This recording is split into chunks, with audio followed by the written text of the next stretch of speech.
Bien, dans cette petite vidéo, je vais vous montrer le module foncier de Limitaddict. On va réaliser un dossier de bornage de A à Z à partir d'un front-plan topo qui était réalisé ici avec la partie topo de Limitaddict. Ça pourrait aussi bien fonctionner avec un fichier AutoCAD ou Cobadis ou ce que vous voulez en fait. Il suffit d'importer un DXF ou un DWG et on retrouve le fond de plan topo. Alors on y va, on va démarrer par créer un plan sur la zone de travail.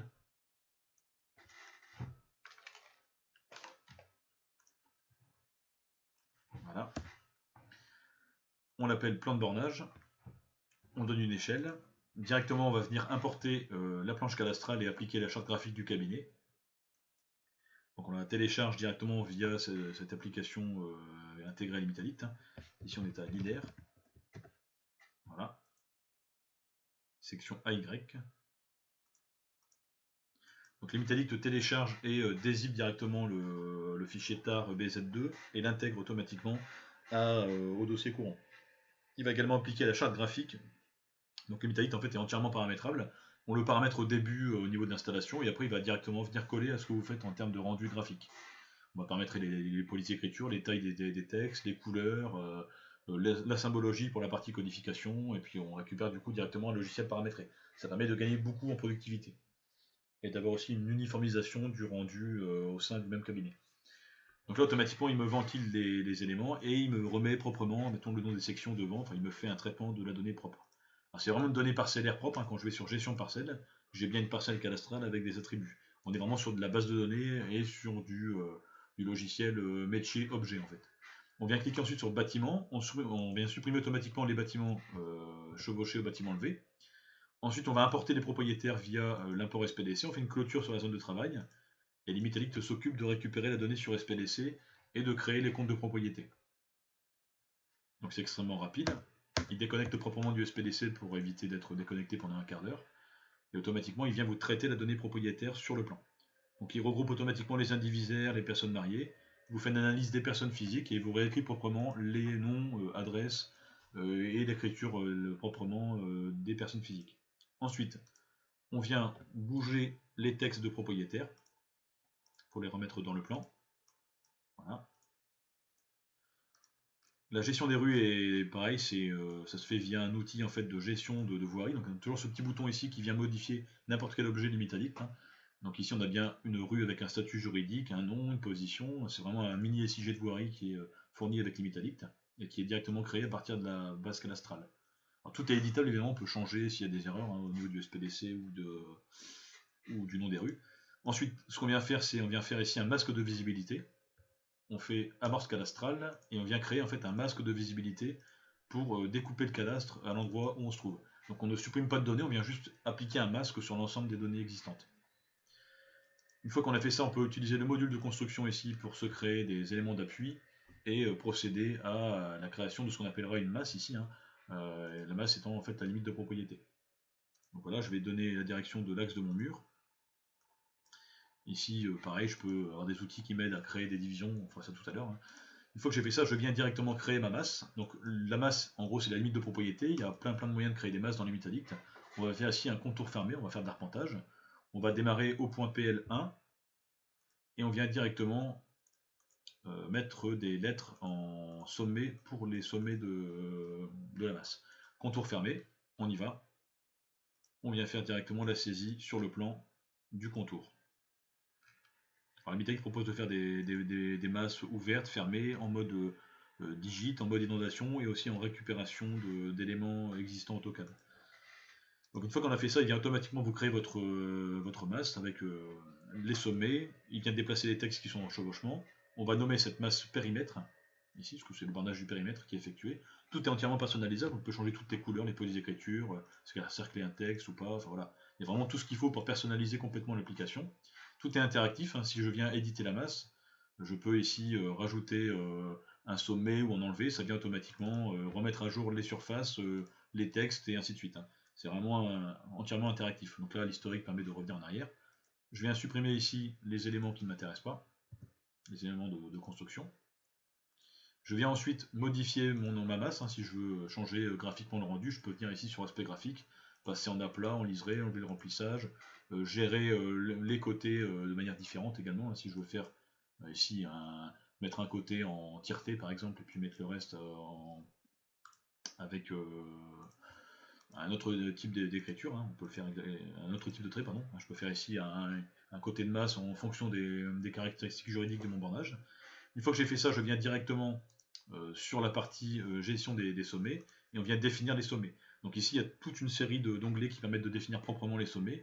Hein, ici, j'ai un axe de mur, un angle de mur, hop, axe de mur. J'ai également des définitions préenregistrées ici que je peux complètement personnaliser. Et après, je viens répercuter en fait des définitions qui sont identiques. Donc pareil, filtre de sécurité, je ne peux pas sélectionner autre chose qu'un objet de même nature quand je fais des saisies. Suivant précédent permet de naviguer directement sur les sommets. Ici, on va planter, mettons, une borne en retrait. Donc les retraits sont gérés également depuis cette fenêtre. Voilà, je vais mettre ici un retrait de 2 mètres. Tout est prévu pour automatiser l'habillage en fait du plan de bornage. Voilà. Et ici, je vais faire angle de palissade. Voilà. Et je vais répercuter cette information là-dessus. Voilà.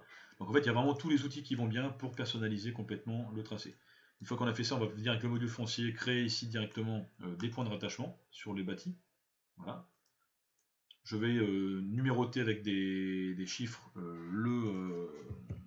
les sommets de bâtis et définir ici ce que c'est. Donc là, je fais ça, je fais recréer, je me crée ici un second sommet de rattachement. Ça permettra de faire l'article 5 du PV de bornage. Idem ici, voilà. Alors, toujours ce bouton de plaque d'égout qui permet de tout modifier. Hein. Je veux bouger le texte ici, je clique dessus et je viens juste cliquer à l'écran pour bouger le truc. Je vais faire ensuite mes codes de rattachement avec la partie cotation de limite addict. Je viens créer ici mes cotations de rattachement. Donc, pas la peine de zoomer en fait, vu que limite addict a des filtres de sécurité en termes de saisie. Je ne peux pas ici cliquer autre chose qu'un point rattaché à une masse ou rattaché à un sommet de limite. Voilà, je viens prendre ça, projeter ici sur l'alignement DC. Voilà.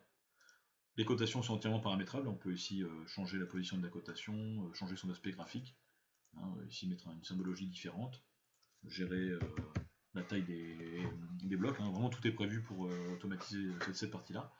Je viens faire ici une petite ligne d'opération, côté sur une ligne de base. Hop.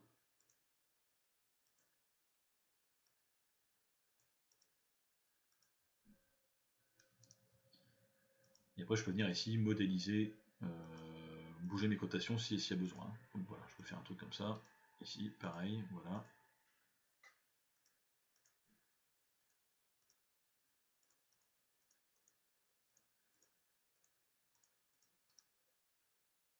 Alors, l'affichage, pareil, je peux ici venir masquer ce qui ne m'intéresse pas. Hein. Hop.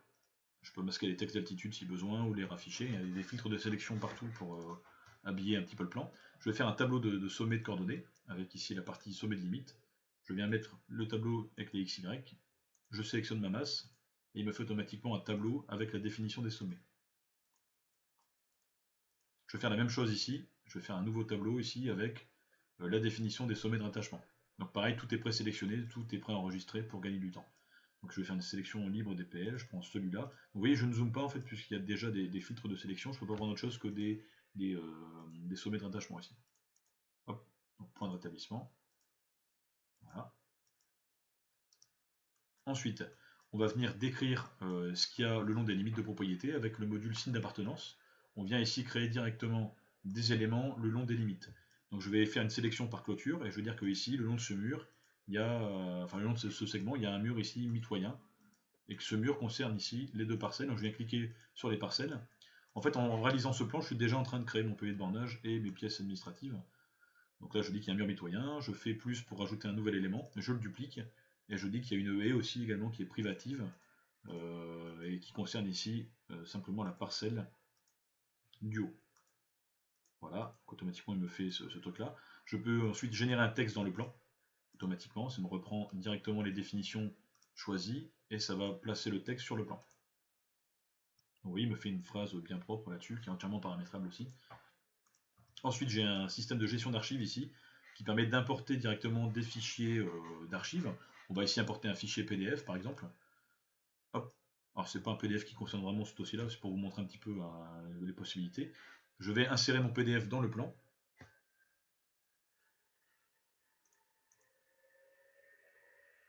Voilà. Alors je vais le refaire. Voilà, insérer PDF. insertion calibrée, je prends le PDF et je donne la dimension sur le plan. Voilà. Ensuite, je mets une priorité -7 pour le passer derrière. Alors ce PDF, en fait, on va le renseigner comme étant une archive pour l'Imitadict. On vient directement dans le gestionnaire d'archives et on crée des archives. On crée une nouvelle archive, on dit que c'est un plan ici de bornage, un plan d'arpentage. On tape le numéro de dossier, ici donc c'était 8974. Voilà. On vient sélectionner les parcelles concernées par ce dossier. On va dire que c'est ce dossier-là. Voilà, c'est ces deux parcelles concernées par l'archive. On vient donner les sommets concernés, donc les sommets A et B. Et après on donne la date ici de l'archive. Donc c'était en 1989, c'est ça, voilà. Hop. Ensuite on donne le format de date, je connais le mois et l'année, et le cabinet qui a créé cette archive. On va mettre ici Monsieur Poirier, Société Châtel-Poirier. Ensuite on vient lier directement en fait cet élément avec le PDF. Voilà, ça permet de lier automatiquement le PDF à l'archive. Et on peut ici directement faire une mise à l'échelle du PDF. Alors ce que je fais là, ça peut se faire avec n'importe quel type d'archive. Fichier JPEG, on peut importer des tickets de caisse anciens avec des saisie de coordonnées sans problème. On peut importer des fichiers AutoCAD de confrères. On peut ressaisir des lignes d'opération. Enfin, il y a vraiment tout ce qu'il faut en termes de modules pour générer des archives. Donc ici, je donne ma dimension. Il vient me faire la mise à l'échelle automatique. Et je viens caler mon archive ici avec une transformation rigide ou Helmert en prenant des points communs. Donc là, évidemment, c'est pas la bonne archive. En fait, je prends un point et je viens donner son équivalent dans le plan. Et l'Imitadix s'occupe de faire une transformation rigide pour afficher l'archive. Donc depuis ce gestionnaire d'archives, je peux masquer ou tracer après mon archive pour la faire figurer dans le plan. En fait, on travaille vraiment sur des notions d'objet et plus du tout sur du dessin. Donc on vient ensuite récupérer directement le contenu de l'archive ici et le placer en texte. Voilà. Une fois que c'est fait, on peut venir ajuster le plan, hein, toujours pareil, ce petit bouton qui permet de tout changer. On vient ensuite adapter le cadastre sur les limites de propriété. En fait, j'ai mon cadastre qui est un petit peu à côté forcément des limites de propriété. Donc je fais adapter cadastre. Et en gros, l'Imitadix s'occupe de venir ici directement adapter le cadastre sur les objets linéaires. Donc là, on le laisse faire. Il vient me remettre le cadastre d'aplomb par rapport à la partie bornée en fait. Hein. Il vient adapter le cadastre le long des limites. Donc ce système permet d'avoir un cadastre qui soit parfaitement cohérent avec votre masse et de créer un système topologique pour faire la division numérique automatique. Donc une fois que tout ça est fait, on a notre plan qui est quasiment terminé. On va pouvoir gommer les points ici pour masquer l'affichage des points. Et on va pouvoir ici importer enfin, créer le cartouche et faire la légende.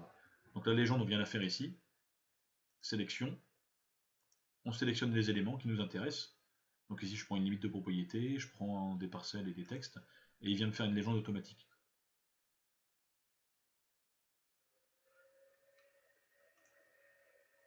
Voilà. Alors l'Imitadix possède également un module de servitude. On va ici se créer une servitude de passage, par exemple. Vous avez un module ici qui permet de créer des éléments de construction. On va faire ici, par exemple, une parallèle à gauche de 5 mètres entre les deux points ici, entre ce point-là et ce point ici. Je vais le mettre en mode extrémité. Voilà. Ensuite, je viens avec le module de servitude, créer une servitude zonale ici. Hein. Il y a plusieurs types de servitudes existantes. Hein. On va faire une servitude zonale. On vient sélectionner automatiquement les éléments de construction et la masse, et on crée sa zone ici de servitude. C'est une servitude à créer. Voilà, c'est une servitude de passage. Le fond dominant, il y en a deux ici, donc je vais prendre les deux parcelles. Et après, je vais prendre en fond servant la parcelle qui est ici. Ensuite, je peux venir bouger mon texte. Hein, j'ai vraiment tous les outils qui vont bien pour venir paramétrer correctement tout ça. Une fois que c'est fait, on peut supprimer les éléments de construction qui n'ont plus lieu d'être, hein, sont répertoriés. Et on vient faire un petit tableau ici de gestion de servitude. Voilà, je vais créer, je récupère mes servitudes. Et après, je viens placer mon tableau à l'écran. Voilà, et après, je peux ici faire varier ce qui m'intéresse. Une fois que tout ça c'est fait, je viens créer mon cartouche. Donc pareil, tout ça c'est automatisé par l'Imitadix. On fait création de cartouche. On insère le prototype de cartouche qui est créé au préalable.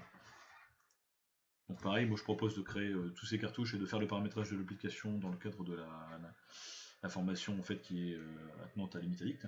Il repère tout seul plein de champs, hein, notamment le nom de la commune, du département, l'échelle du plan, le système de projection, et à moi de venir compléter mon titre.